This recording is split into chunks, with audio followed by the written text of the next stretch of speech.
boogeyman of the competition. Geelong have been on the brink for so long. They just can't get over that final hurdle. They've been enormous in the hub thus far, and bar a loss to Richmond, they've been virtually unstoppable. They've adapted to the conditions awfully well, played the right footy to them, and are reaping the rewards now. On the weekend against Sydney, they looked complacent, but good teams find ways to win on bad days, and that's what Geelong is. Their midfield has stepped up this year in trying times with Gary Ablett in and out of the team, Joel Selwood injured, Jack Stephen not really finding his place in that midfield either. And their backline is a solid wall. Their forwards can score from anyone at any time as well, which is really dangerous. They can keep teams out of games for long periods of time and can hurt them on the rebound. They kept Port Adelaide to 4 goals, St Kilda to 5, and Fremantle to 2. It's an unreal defensive effort. They play their way most of the time, and that is really, really dangerous. And this is how they're going to win the Premiership. They play a slow, methodical game of footy, and they wait for their opponents to break.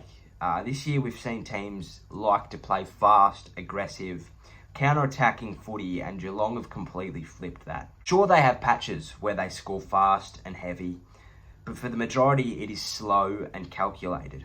They make teams become impatient and then capitalise on their mistakes.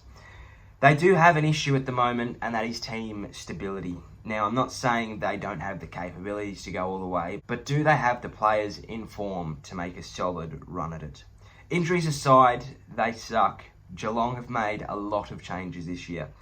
If this was a Supercoach team, they would have used all their trades before going into the hub, but all jokes aside, they really, really would have. Jack Stephen and Joel Selwood have been in and out numerous times. Josh Jenkins in and out in one. Brad Close dropped after playing some decent footy, and Asava Radicali has been real shaky. And all these changes may have been experimental, sure, but what they're doing is they're upsetting the balance within the team. Training is scattered this year, so as much as the team has bonded away from the field, you don't win games by having coffees, do you?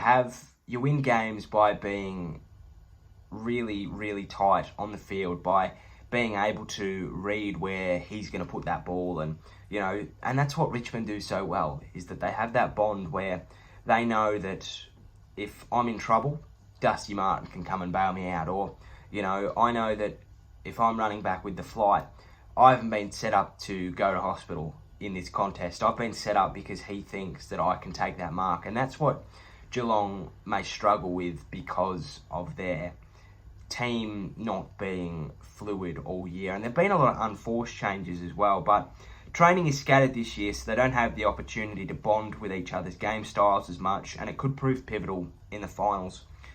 When I think of stable teams and their success, I think of the 2013-14 Ashes.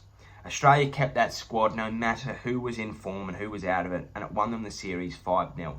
Geelong need to find that balance, because it showed on the weekend that too many big ins can upset the balance and potentially could cost them games.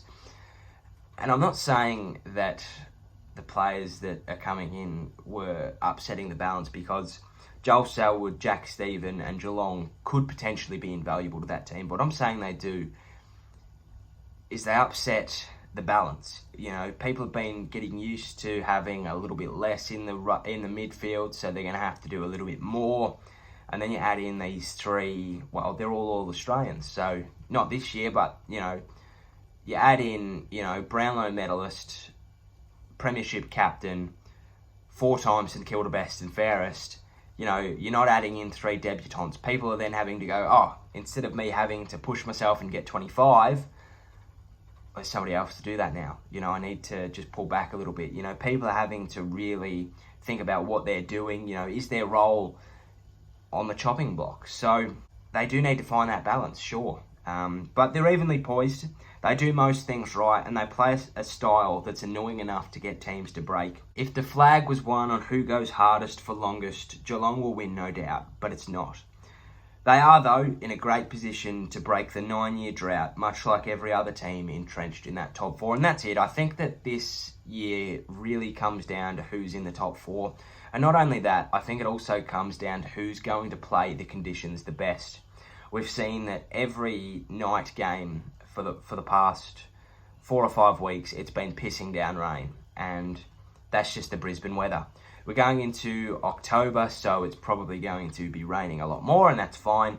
But it's about who can adapt to those conditions the best. We've seen that Brisbane haven't really been able to. You know, they've struggled in the wet.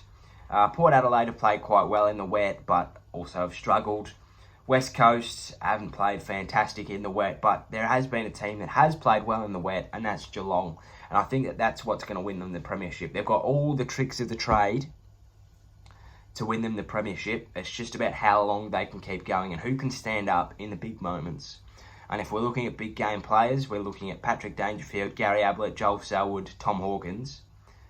I think I would back them in a grand final over your Harris Andrews, your Lachie Neales, your Human Cluggages, and your Eric Hipwoods. So that is it. I think that Geelong do have the potential to go all the way. I really, really do. And I think that they've got a game style. They don't do anything wrong.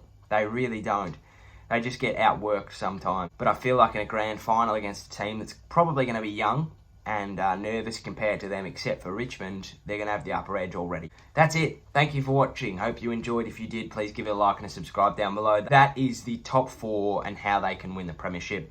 Next week, we've got all of the AFL qualifying final and elimination final previews. I won't be reviewing any of those games except for the St Kilda one, but then I will be previewing the 2 semi-finals as well. So big couple of weeks in my life, so I'm going to have to pull the finger out a little bit. But hopefully you've been enjoying all of this AFL finals content to come and what has already been past us. So yeah, thank you for watching. Hope you enjoyed. Take care, stay safe, cheerio, sayonara, and goodbye.